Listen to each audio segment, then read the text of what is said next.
మా సోదరులు ఈటల రాజేందర్ చెప్పినట్టుగానే మాది వరంగల్ హంటర్ రోడ్ షాంపేట్, దాన్ని రోకన్ల షాంపేట్ అంటారు.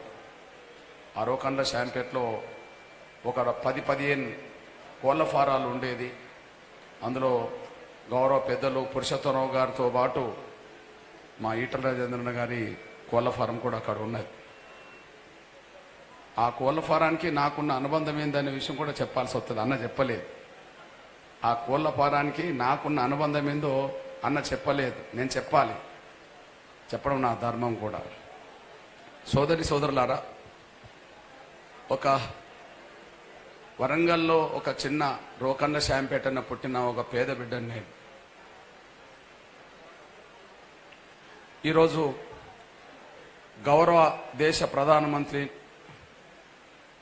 పేదల వర్గాల నిజమైన ప్రతినిధిగా ఉన్న పేద వర్గాలకు 2 పూటల తిండి ఉచితంగా అందిస్తున్న తిండి గింజలు ప్రధానమంత్రి గారి సపోర్ట్తో వర్గీకరణ అంశం బయటపడడం, పద్మశ్రీ రావడం కూడా నిజంగా ఈ జీవితంలో ఒక గొప్ప ఆశయానికి కట్టుబడి ఉంటే ఆశయం నెరవేరడమే కాదు, ఆశయానికి ఒక గుర్తింపు, గౌరవం కూడా దక్కుతుంది అనడానికి ఒక సాక్ష్యంగా నిలబడ్డది అది.